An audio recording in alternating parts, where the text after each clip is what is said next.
Greetings, everyone. How are we doing this day? We doing all right? It's good to be with you, no doubt. An honor and a privilege on this Tuesday, analyzing the lyrics. And we want to analyze the lyrics from the hymn book we utilize to sing to one another and to God throughout the week on Sunday worship, no doubt. Sometimes, though, we will, on these themed Tuesday lyric analyzings, go out there and find a secular song as well. So we kind of mishmash it up. But for a great amount of series now, or episodes, we've been doing it from the songbook we have. And one of the songs is When My Love for Christ Grows Weak, I think. Yeah, I think that's something along those lines. We will indeed put the lyrics up on the screen, have ourselves a conversation about that. But it's good to see you. Good to have you tuning in. Stefan Maya is my name. AddedSouls.com is my website. And I labor alongside the East Coast Church of Christ over here on the East Coast of Canada. Check out the .com or .ca. East Coast Church of Christ.ca. You know, this life has many ups and downs, many challenging moments, seasons of peace, and seasons of sorrow. And it is an inevitable, undeniable experience for human beings in this fallen world. We're going to go through stuff. Loss of loved ones, health situations, right? Sicknesses and whatnots, persecution, hostilities, and hate towards us because we stand for the truth. We also see natural disasters out there, and we also experience evil men doing evil things. It's a fallen world. And as Christians, we are aware of that. Our current events are seen all around us, but we don't dwell on that. We don't spiral downwards with it, if you will. We persevere. We have hope. There's a better day for us to come. We know this world is not our home. We're just passing through, aren't we? Absolutely. But we are called to be good stewards of our existence on this earth while we have it. So we preserve it until its expiration and departure for the greater good of His Majesty's kingdom. And we find strength in that and courage, God's armor upon us, faithful to Him, right? And there are all sorts of wonderful songs we sing through the vibration of our hearts, the instrument God chose, of course, created in His image. And we educate each other with these words. We edify each other. We build each other up. We challenge each other to change where change is due, no doubt. But we utilize it to move forward in our faith. So let's go ahead and put up the lyrics here to the screen. For those of you viewing on the video side of things. Okay, so the song, of course, When My Love to Christ Grows Weak. And I am, far from being a good singer, not even close to it. But it kind of goes like this in melody. When my love to Christ grows weak, when for deeper faith I seek, then in thought I go to Thee, Garden of Gethsemane. Well, something along those lines. As poor of a job as I have done. So it kind of, and the reason I wanted to do that with this particular song is because of the, I think the right tone. The composer, the writer of it, had the right tone to the element of the message, which is a bit somber, but yet tender and comforting, right? It is a reality to what we face in this life, yet, as we will see and analyze, given with encouragement and a path forward. And it is always, of course, through His Majesty, Jesus Christ, through His Majesty, Jesus Christ.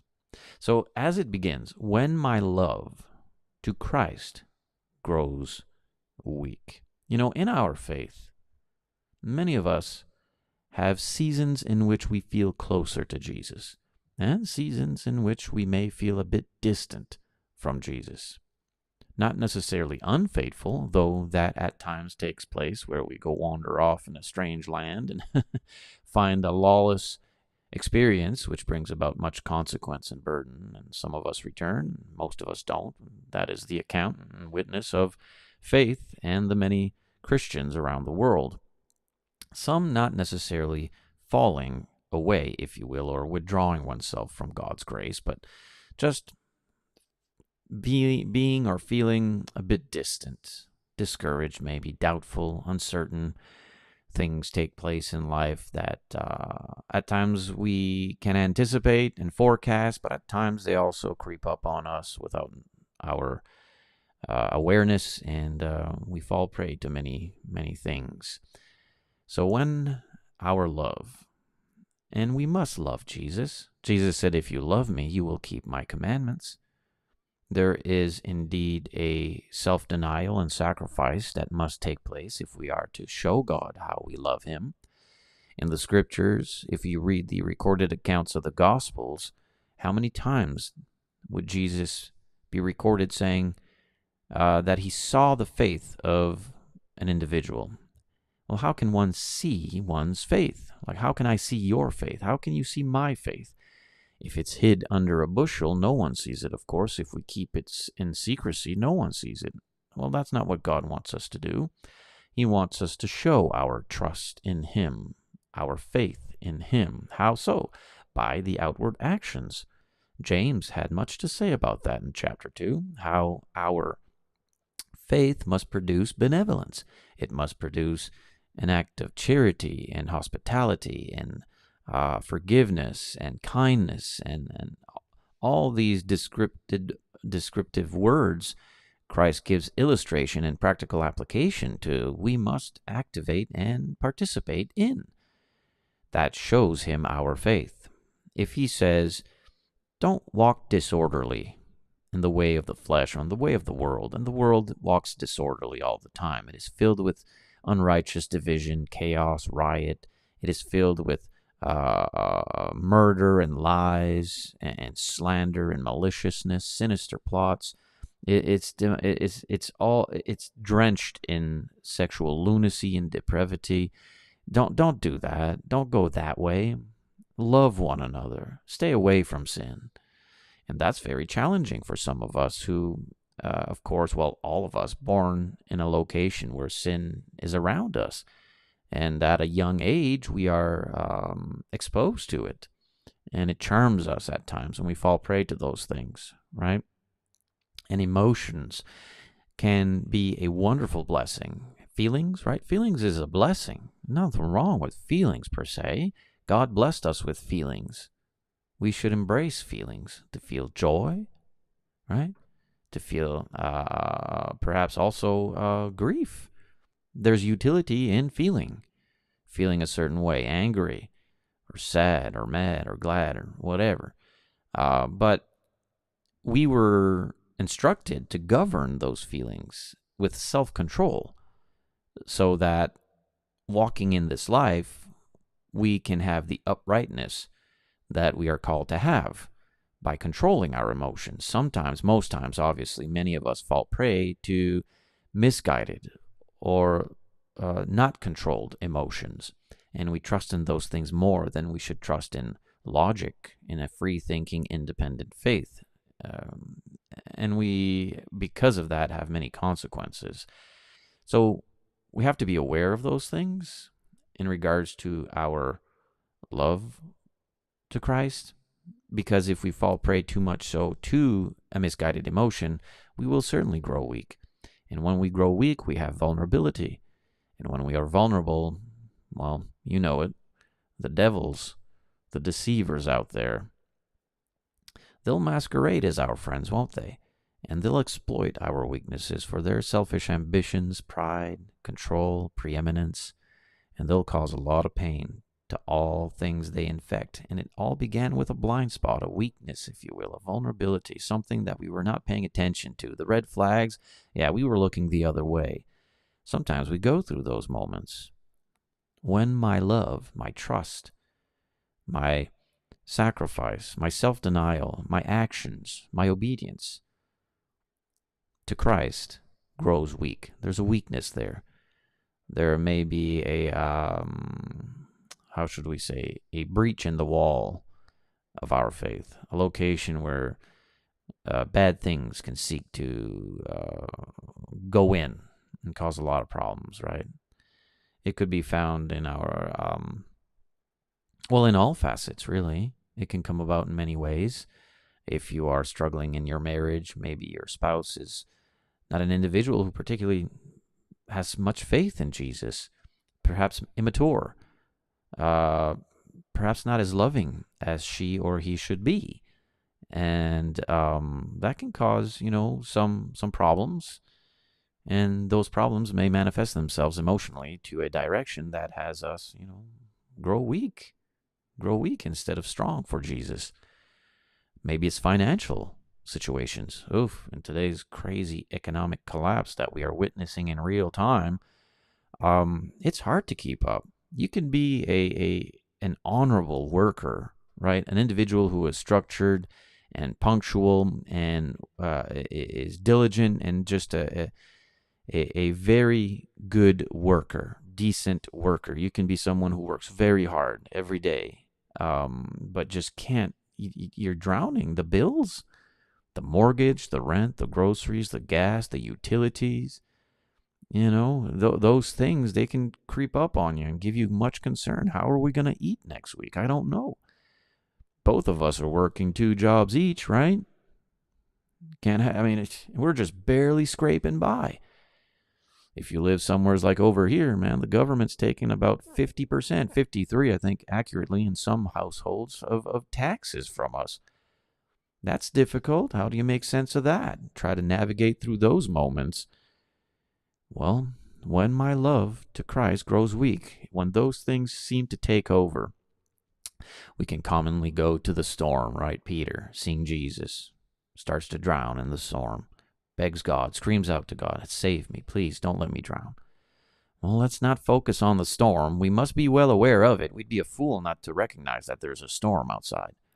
Some brethren, they fall prey to those vices and say, don't look at the storm, there is no storm.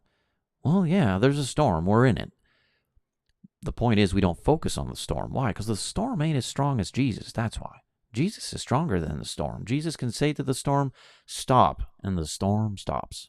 Now, sometimes he won't say stop to the storm because we need to learn how to navigate through the storm. How many skippers, right? How many boat captains, if you will, ship captains more accurately, have learned their seasoned experience by going through some storms? Well, it's the same thing. Blessed are we, most joyful are we, when we go through some pretty deep storms. We don't want them, but wisdom comes in such ways. And wisdom, if we are paying attention, it teaches us. It teaches us, right? So that when our love grows weak, we can recognize the solution to make it strong, When my love to Christ grows weak, perhaps we find ourselves in situations where a loved one is sick and on the path of departure, seeing them slowly drift away from human location. Myself and my family, we've witnessed some loved ones, diseases. My grandfather, Alzheimer's. That's a slow, creeping, difficult one to go through. And I was there every step of the way, doing my best to help Grandma and Grandpa, as were, the rest of the family, no doubt. Some to a greater degree, others to a lesser degree, but all in it together to try to help best we could. It's a difficult one.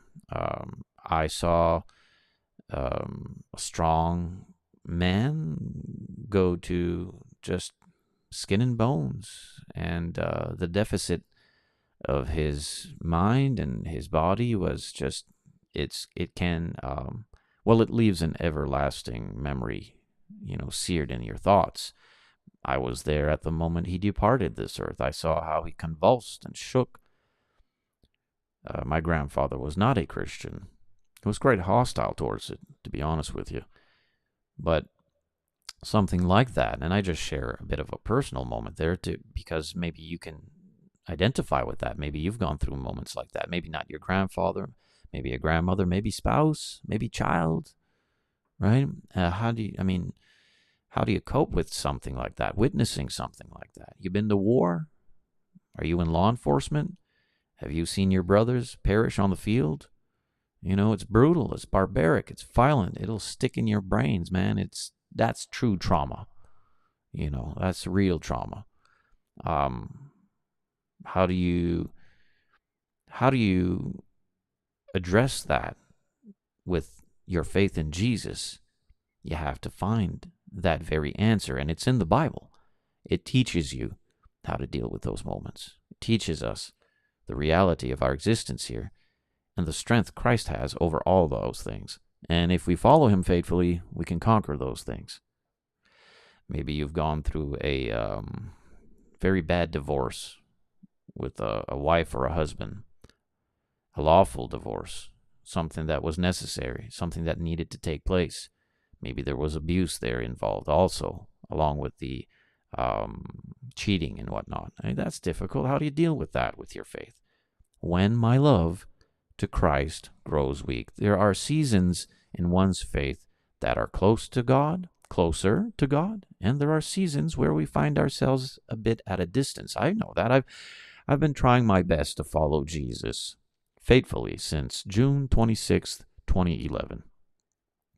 And I know in my faith I've had moments that I found that I felt so close to him. So close to him. And there were times where I felt so distant from him, so distant, withdrawn almost, isolated, alone. And in those times he brought me closer. He had mercy on me. He suffered long.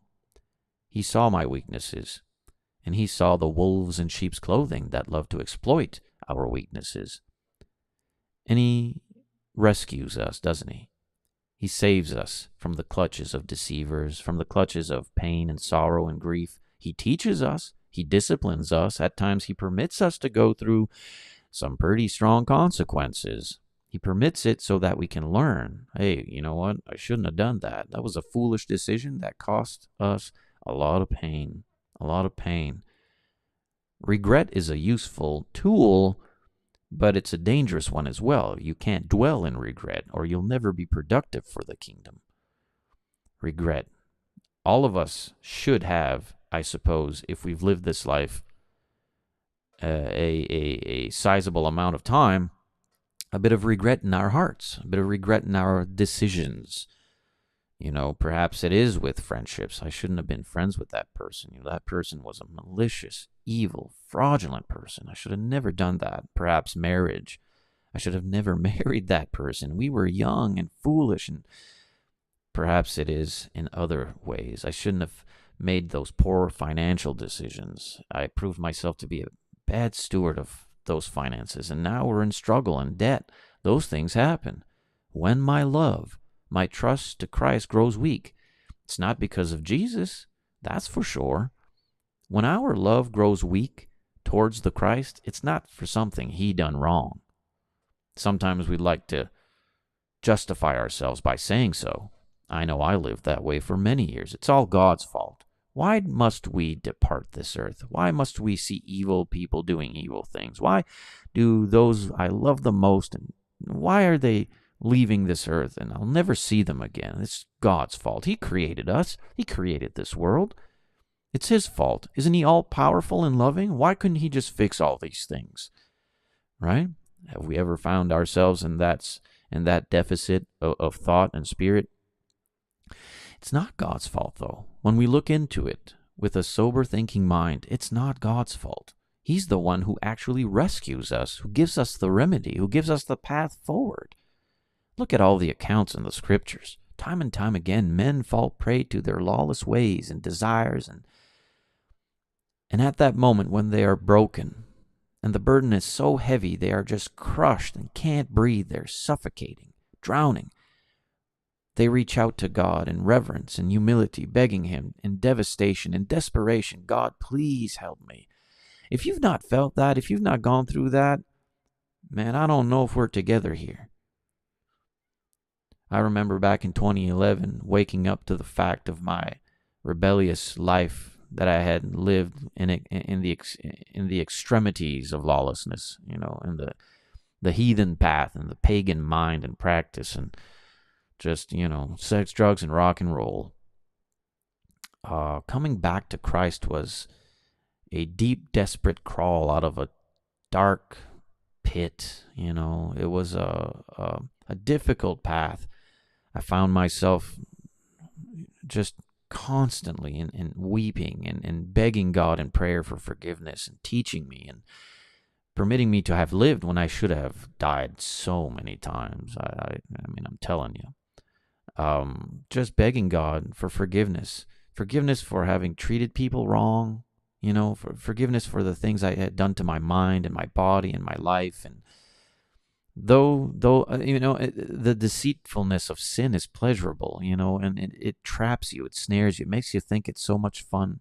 It isn't really. It destroys us. But you begged God, and I wasn't eating, I wasn't sleeping, I couldn't do anything but read the Bible, weep, raise my hands towards the heavens, and beg Him for forgiveness.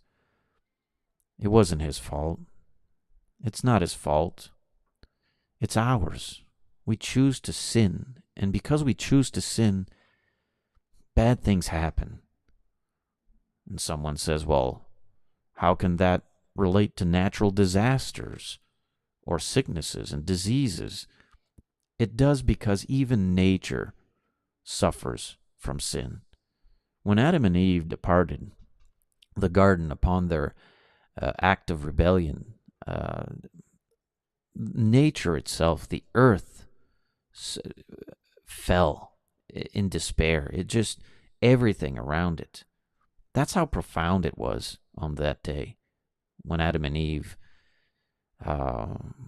did what they did against God. There's just a lot of consequence to that, a lot of pain to that. And today we are the recipients of that, of such a consequence, right? So then you learn and you start to grow, and lo and behold, obviously, here I am today, still alive. I thank God for breath in my lungs and a thinking mind. We should all do that, but there has been ups and downs, waves, mountains to climb, moments where you fall, when my love to Christ grows weak, when for deeper faith I seek. When you find yourselves in moments of weakness, deep, profound moments of weakness, you are certainly seeking for a deeper faith, right? You need to go deeper, in deeper waters, to learn things that wisdom permits us discernment with. It's so important. If you're going through a loss of a loved one, a departure, a death, surface faith won't cut it. It won't give you what you need to survive that moment. Can't. So you seek for deeper faith. You study, you read, you learn, you navigate your faith to be with the faithful saints who love you, who minister to you. We seek purpose. I need purpose. Look at our widows. Widows indeed. I mean, they've lost half of themselves. They've lost their partner. They've lost their identity to a portion of 50% probably. Who am I now? I'm lonely. And I'm sad. And I have a loss that I will never be able to gain again on this earth. What do I do? Well, one must seek deeper faith. Seek deeper faith. Seek purpose. What can you do? Can you teach your sisters as a widow? Can you create a ministry for other widows out there who need a circle of refuge and spiritual support? Can we create and organize social activities? Maybe the widows can find themselves in an excursion of sorts, an adventure. Let's go visit here, there, and everywhere. Our husbands are waiting for us in the heavenly realm, if they were faithful Christians, no doubt. So while we walk on this earth, let's do all we can for the greater good of the kingdom. You have to create things. You have to seek these things, these liberties we have in Christ. What if you find yourself to be an orphan? You grew up in orphanages. You've not known much about love or family. You've seen it from a distance, window shopping, right? Oh, that looks nice to have a family. But Christ embraces you. He comforts you. He finds you. He wants to heal you, forgive you. When my love to Christ grows weak, when for deeper faith I seek, then in thought I go to thee, Garden of Gethsemane. When you're going through moments that are challenging and difficult, and you're seeking more fuel, put it this way. You're a soldier in the battlefield, and on the horizon, you see the enemy approaching. And the enemy has been governed with militant expertise to extinguish your life. And there are 20 of them. But you have an army of 200 behind you. It takes faith. But not as much faith as the other side, who are only 20, seeking to go to battle against 200. In other words, change the perspective and you'll see the amplified challenge, which necessitates our faith to seek deeper, profound meaning. Does that make sense? Then, at that moment, the practical application to seek a deeper faith. We must go to Jesus Christ. He is the source answer. He is the source power to which is given us his armor. We must go to thee, the location of his sacrifice, the location of his ministry, the location of his conquer. He conquered death. And if Christ can conquer death after all he's been through betrayal, denial, rejection, shunned, abandoned, slandered. He's been through every single aspect of challenge to our faith, temptation to our faith. And he came out on the other end victorious. And you and I, through him, can be found victorious. Isn't that wonderful? I think so. It certainly humbles us, no doubt. It gives us hope of a better day. When my love to Christ grows weak, when for deeper faith I seek, then in thought I go to thee, Garden of Gethsemane. Verse 2 says here, as we begin, and friends, please consider subscribing, following, liking, sharing. Be active with the material. It helps us to ride the algorithm wave and find others out there who might seek encouragement and hope and comfort to go through the things they are going through in life. Verse 2 says, when my love for man grows weak. You see, that's how I found this so beautiful of a song, and we sing it in deep passion, teaching each other and praising God. When my love to Christ grows weak, where do I go? I must go to Christ. Well, if it's weak, aren't we going the opposite direction? Yeah. So we need to turn around again and go towards him again to seek something more profound and deeper, and he will give it to us. Well, what about when my love for man grows weak? You know, it's for we Christians, it might be easy for us to say we trust in God, and it should be. But when you look at humanity, you might say, oh, we're doomed. There's no hope in man here whatsoever. There's hope in Christ, but there's absolutely no hope in man whatsoever. Take a look around. People are crazy. Lunacy has ensnared my people, my culture, my kind, my neighbors, my family, my friends. Lunacy, no longer capable of discerning right from wrong in every facet of human life. What has happened? What is taking place?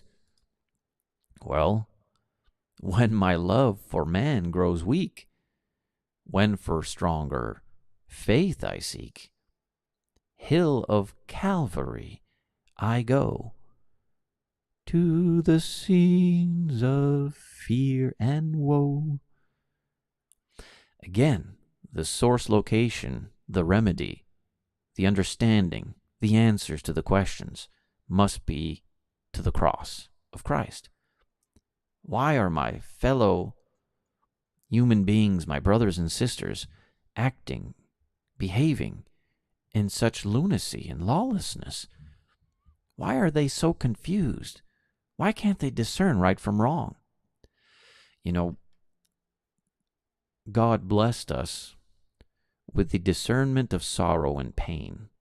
When you go through malicious individuals that creep into your life, wolves in sheep's clothing, what I coin the diatrophic spirit. When you go through these things, you'll recognize that some brethren will side with, encourage, and support evil. Individuals that we look up to, some men in the church who we thought reputable and influential and wise in the word, scholarly, will choose to side with the Pharisaical against Christ. And that shocks us. It diminishes our faith for a moment, saying, well, how can this be? Man, when my love for man grows weak, I don't trust anyone anymore, right? That's what we fall prey to. We are tempted and fall prey to saying, I'm not going to trust anyone ever again. Man is just a fallen creature. And we can understand out there in the world, yeah, sure, they're unbelievers. They're going to act like unbelievers. But those we call brethren, those in the church, brothers and sisters, Christians, why are they acting in such a way? And not only that, how could they have these supporters and encouragers, the brethren that can't discern the evil? When my love for man grows weak. It does, doesn't it? There are seasons of time you and I, we say, you know what? There's hope for humanity. Look, a good person doing a good thing, right? We do that, don't we? At times we recognize both perspectives. We experience both sides of the fence. We see at times we walk among our fellow human beings and we say, you know what? Look at that. Look at this individual practicing benevolence. Look at how kind he is or she is. There's hope for humanity after all. We'll say those things, won't we? There's hope yet. When you see the innocence and beauty of a child, a little baby, and how just loving and tender and innocent they are, you're like, you know what? Look at those blessings. There is such a thing as innocence and love and kindness and family. But then, we don't need to go too far and look about and say, wow, look at how evil these people are. Look at the lunacy of their ways. It's just, I've lost hope in humanity. Some people so much so that they go off into nature and they don't want to be near civilization at all. I'd rather be with the animals in the kingdom of the animals out there than to be with human civilization. Humans are crazy. And in such a season of lawlessness, godlessness, we find ourselves, man, look around us. Right? It's just crazy. Criminal activity and violence. How can this be? What's happening? What's taking place? And then we may be found singing, when my love for man grows weak, when for stronger faith I seek. The first verse said, deeper faith I seek in regards to Christ. Here for man, stronger. I need strength. I need strength to deal with these things. What do I do? Well, hill of Calvary, I go to the scenes of fear and woe. Jesus went through these things. Christ witnessed these accounts. How could one of his apostles, a friend, Jesus had given him forgiveness and love and spiritual blessing, How could he betray me to the Pharisees, who grew hostile against me throughout my ministry, who hated me? They want to dispose of me violently.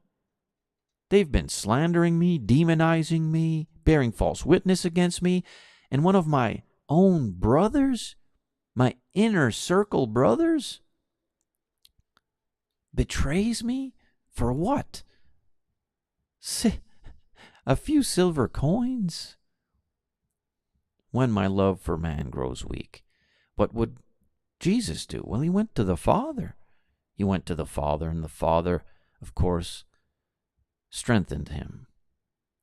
Because God on earth, Christ, the Anointed One, the Messiah, experienced humanity. He permitted himself to lower himself and be a human being and experience what human beings experience. And that's something. I would think so. When my love for man grows weak, when for stronger faith I seek, hill of Calvary I go, to the scenes of fear and woe. If I go to the Garden of Gethsemane, if I go to the scenes of fear and woe, to the hill of Calvary, if I look at and embrace and study and read and learn, and if I fully accept the gospel, I will recognize how God truly connects with us, how Christ is truly the conduit, the bridge to the Father, the Son of Man, the bridge from man to God, the Son of Man, the Son of God, a man who walked on this earth, who was God, and he communicated with us, and he went and he experienced all the things we have experienced, yet he conquered. He was victorious over it all. That gives us hope that we can be victorious and conquer as well. So when we look about and we see our closest associates become betrayers and slanderers, and when we see this fallen world and its natural disasters and evil men doing evil things and all the disease and sickness, and when we recognize and become recipients of the persecution against us from those who hate the truth and live in lies, and Jesus also went through those things, and he conquered. And he tells us, you're going to go through those things, and you can conquer them through me. Think of the things to come in the heavenly realm, and that will give you the courage you need to go through the hell, the pain you're going through now. Okay? When my love for man grows weak, when for stronger faith I seek, hill of Calvary I go, to the scenes of fear and woe. There is fear. I mean, he was staring at imminent death and departure, and not in a peaceful nighttime dream in a cozy bed. He was going to go through shame. They were going to strip him naked before everyone and flog him, whip him, spit upon him, slap him. They were going to crucify him with criminals. And they were going to tell everyone that he was a deceiver and a blasphemer. I mean, that's a painful thing to go through. Like, can we even relate? Well, to a certain degree, I suppose, when we go through similar things. And we lose hope in mankind. We go to Jesus, and he says, I still died for mankind. Forgive them, Father, for they know not what they do. He died on that cross for the Judas that brought him to that cross.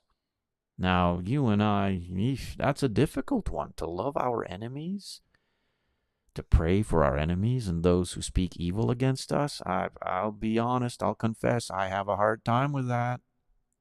I have a hard time with that one. It's very challenging. We'd much rather fall to the temptation of bitterness and revenge and retaliation. I thank God, and so does my family, that He stopped me from putting my enemies in the ground.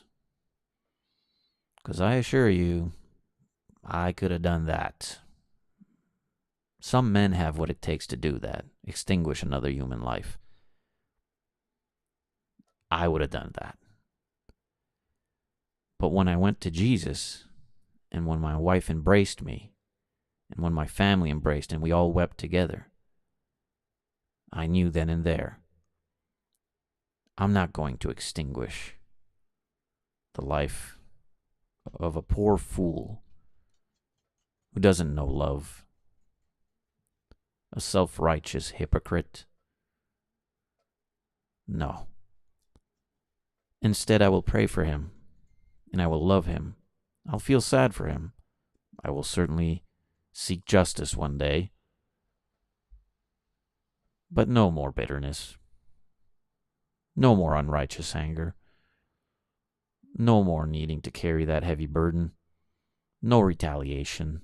No revenge, though he may seek to provoke it. Though he live in delinquency and hate and divisiveness. May God have mercy on him, pierce him, challenge him, to the point where he repents. That's a difficult thing to do with our enemies, isn't it? That's a difficult thing to do with our enemies, those who have done us so much wrong, who have sinned against us, and I don't mean a disagreement. I mean a sin that has caused great grief and lifelong damage, slander, right? Bearing false witness. Those are difficult things. When my love for man grows weak, when for stronger faith I seek, hill of Calvary I go, to the scenes of fear and woe. Verse 3 of the song says, there behold his agony. So now, the song is bringing us, again, it's structured. It has a teaching. When our love for Christ grows weak, we go to Christ. He'll strengthen us. When our love for man grows weak, we go to Christ. He'll strengthen us. And how so? Listen. There behold his agony. When you see a man who is innocent, who has produced love and compassion and forgiveness and instruction, who has given us the guidance of his commands to bring us to repentance and change, who fed us when we were hungry, who clothed us when we were naked, who gave us a bed to sleep in,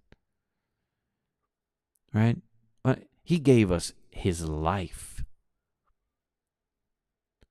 There behold his agony. When you see that kind of suffering and pain, it motivates us. It gives us a deeper faith to go through what we are going through and to come out on the other end victorious with him. There behold his agony. Look at his agony. Suffered on the bitter tree. It was a bitter tree. His enemies, his betrayers, they brought him to that tree in bitterness. They hated him. They were jealous of him. They were greedy. They were self-righteous hypocrites. They hated him. They brought him to that tree. See his anguish. Do you see his suffering? Have you ever seen a man struggle for breath before he dies? See his faith going through this death because of his fulfillment to his Father, to the mission, to the prophets. That's dedication. That's sacrifice. Love triumphant still in death. Love triumphant still in death. Christ went through the agony, anguish, and bitterness of that tree. He came up on the other end, victorious. The death, burial, resurrection, witness, and ascension of the Messiah. truly profound. If we tap into it, if we meditate upon it, get rid of all the distractions, meditate. We'll be speaking of real life practical application to this song, no doubt. Verse 4, last verse of the song, it says, then, okay, after you have behold his agony, his suffering on that bitter tree, his anguish, once you've seen his faith, his dedication to go through it, even through that pain, triumphant, victorious in that moment, then to life I turn again. Now I have the proper perspective. Now I have the proper perspective to look at what I'm going through. Having seen the cross, if you need a visual to that, I would probably say the closest thing to it was Mel Gibson's Passion of the Christ movie. It's a difficult one. It's mature, no doubt, and probably obviously not for little children. But for those of us who have walked on this earth a few more years, if you seek that visual as you've read the gospel itself, where the source of inspired literature is found in the account of the Messiah and his death, but if you want to kind of connect that with a visual when you remember the death of Christ, I mean, that was a pretty brutal one. I had gone to the theaters to view that movie. I was not a faithful Christian at that time whatsoever, quite far from it. And the theater was packed. I mean, you had people who wanted to, standing up. It was a packed cinematic experience. And of course, man, everyone is weeping, except for the girlfriend I had at that time, who was looking all confused, like, why are people crying? I don't get it. I'm like, yeah, I know I'm not going to be with you too long. Well, everyone was weeping. I mean, the lady in front of me was passing the Kleenex box backwards. It was one of those very touching, very sad, very just, man, like, there it is. Like, it was so brutal. This loving man being treated in such a way. It would have even softened the hearts of some enemies. Like, some people who hated Jesus, seeing something like that, would have said, man, what have we done?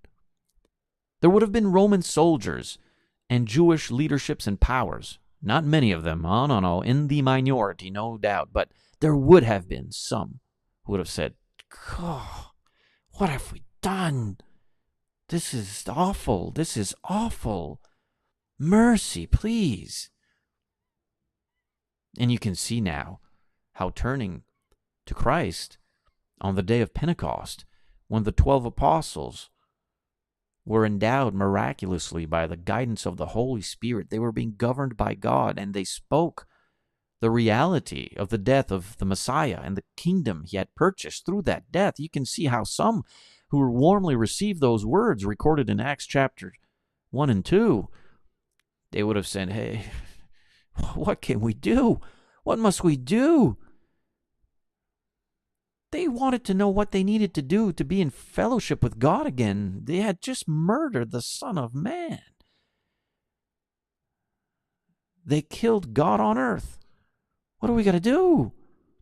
And of course, God in his mercy, Christ having given his life even to those who were nailing him to the cross. Even after the fact, the gospel now active to save the souls of those who murdered him. And those who did embrace that message, they were told what they needed to do. They needed to put their full trust in the fulfillment of that sacrifice that Jesus made on that cross. They needed to trust in Jesus. They needed to be saved by grace through faith, by faith through grace, by grace through faith. They needed to receive the grace of God that was made available to them if they just trusted in Jesus. They were told to change the way they think, to withdraw themselves from lawlessness and all of that, to change the way they think in the direction of their life.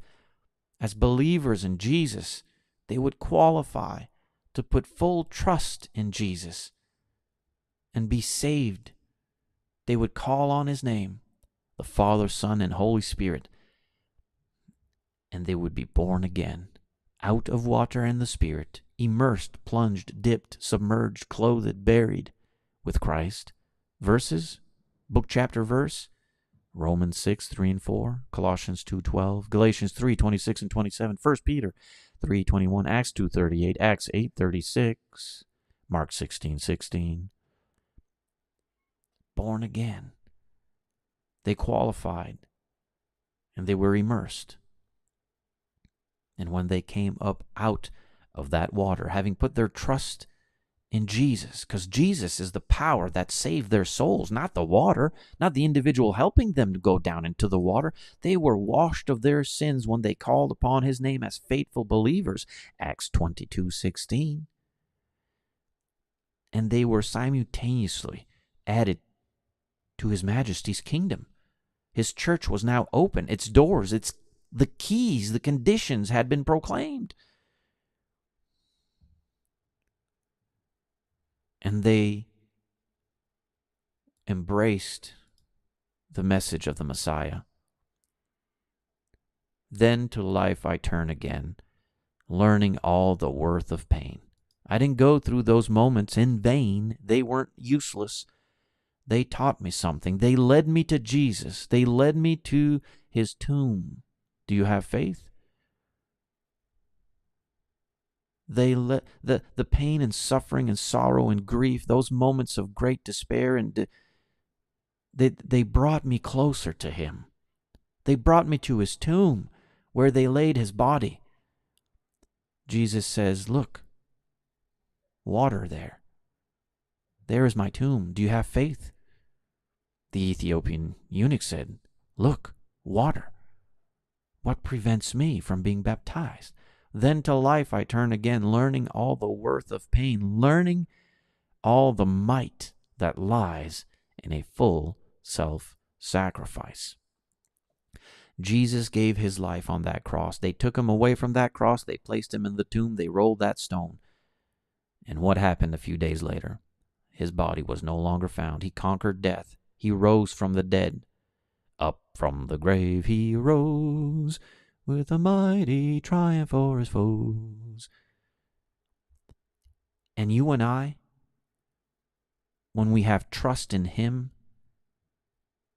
and we want to be saved by him, we want to be legal citizens of his church, his kingdom, the one he established in Jerusalem during the reign of the Roman Empire in the 1st century, prior to all these different departures that came about by the ideas of man.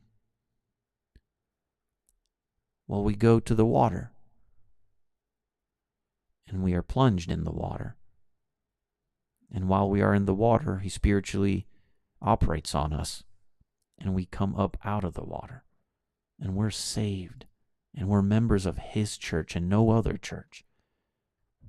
And friends, if that's something you want to study further, if that makes a lot of sense to you in accordance to what you've been reading in the New Testament, and you are found on the east coast of Canada, in New Brunswick, reach out to us. I labor alongside the East Coast Church of Christ. Check out the .com or the .ca, eastcoastchurchofchrist.ca. We are a growing, healthy congregation. It's filled with love, compassion, humility, kindness, forgiveness. It's a spiritual refuge. It's a warm house. And we are simply called the East Coast Church of Christ because we're on the East Coast. We are his church. We belong to Jesus Christ. We don't have any earthly headquarters. We don't belong to any denomination, though there are many out there that are denominations or are like cult-like organizations that call themselves the Church of Christ. We're not associated with any of those. We are independent. We started with 5 members in 2022, and now we're at 50, and it's all because of God. And I know that if you are a seeking, humble soul who has gone through a lot of pain in life, and you are seeking spiritual refuge, you'll reach out to us. You'll be our honored guest to come study with us. Check it out. Really, East Coast Church of Christ.ca. Friends, that will conclude our session for this hour, analyzing the lyric. We analyzed when my love to Christ grows weak, and we found therein the solution, don't we? Yep. When we lose hope in Christ, we go to Christ. He'll teach us. He'll strengthen us. When we lose hope in humanity, we go to Christ. He'll strengthen us. He'll teach us. When we recognize the sacrifice of his cross, we turn towards him again, and we see the strength he has, and he's giving it to us freely. It's available to us. Stefan Maya is my name. AddedSouls.com is the website. It has been a pleasure, no doubt. Thank you for all the comments and the sharing. Please give a thumbs up, interact with the material, and please consider subscribing, following, liking, sharing. Support the work. If you love the work of the Maya family and what we do and what we represent, please consider supporting it. You can certainly get yourself some Added Souls merch over at addedsouls.ca/shop.